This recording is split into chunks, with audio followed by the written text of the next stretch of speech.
जब मनुष्य अपने जीवन में दुख, चिंता और असफलता से घिर जाता है, तब उसका सबसे बड़ा शत्रु बाहर नहीं बल्कि उसका अपना मन बन जाता है। भगवद गीता में श्री कृष्ण अर्जुन को बताते हैं कि यदि मनुष्य अपने मन को नियंत्रित कर ले तो वह जीवन की किसी भी कठिनाई को जीत सकता है।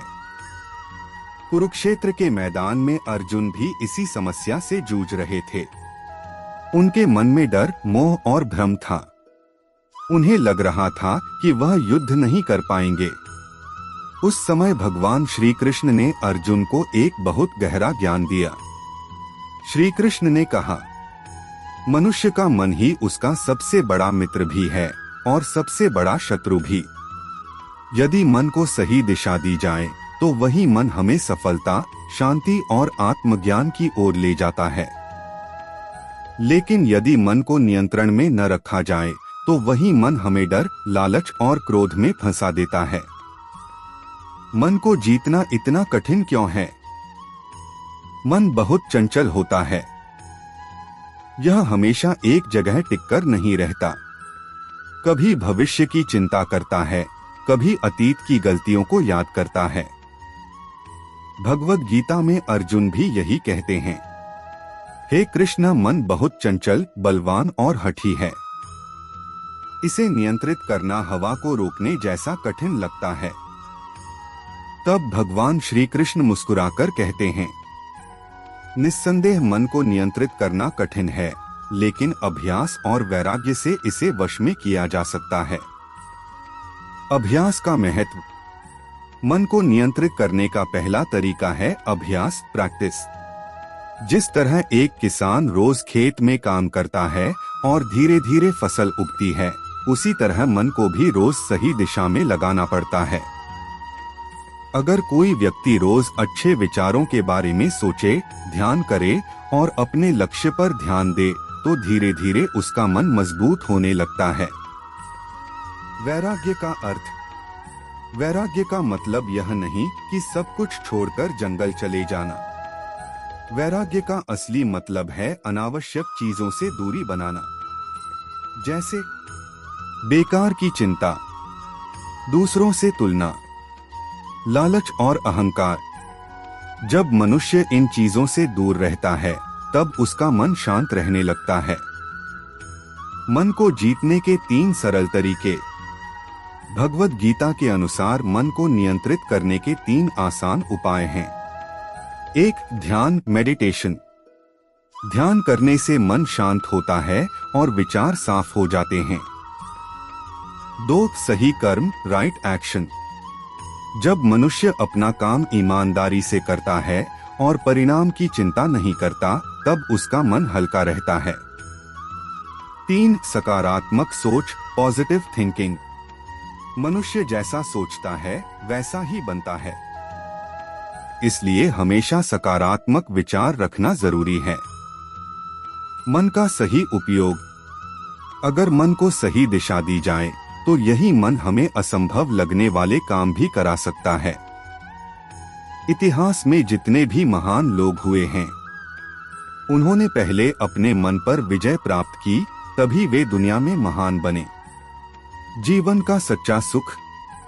भगवद गीता सिखाती है कि सच्चा सुख बाहर की चीजों में नहीं, बल्कि अंदर की शांति में होता है। जब मनुष्य अपने मन को नियंत्रित कर लेता है, तब उसे छोटी छोटी चीजों में भी खुशी मिलने लगती है। वह हर परिस्थिति में शांत और स्थिर रहता है। अंतिम संदेश। भगवान श्री कृष्ण अर्जुन से कहते हैं, जो मनुष्य अपने मन को जीत लेता है, उसके लिए संसार में कुछ भी असंभव नहीं रहता।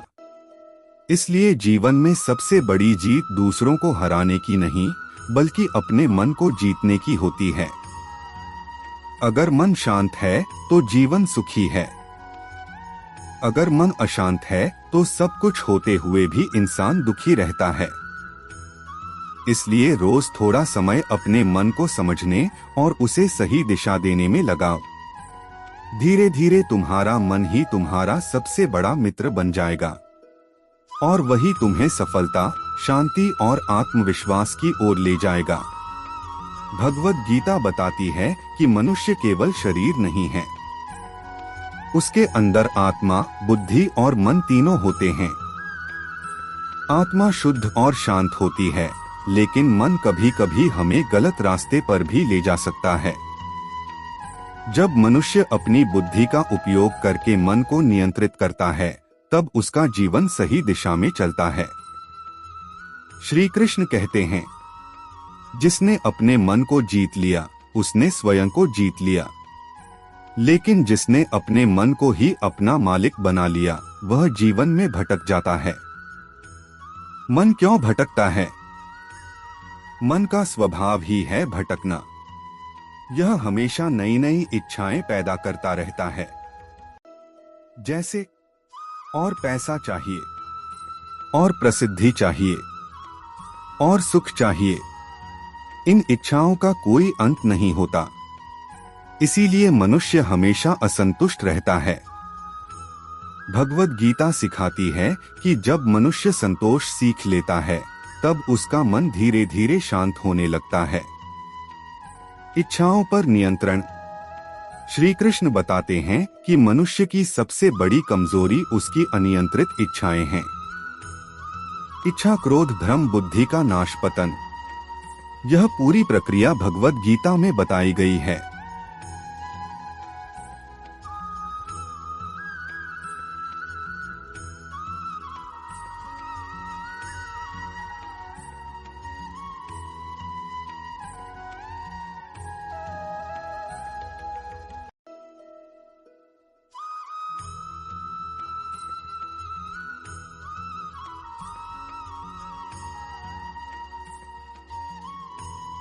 अगर आज जीवन भारी लग रहा है, तो याद रखो, भगवान मजबूत कंधों पर भारी बोझ रखते हैं।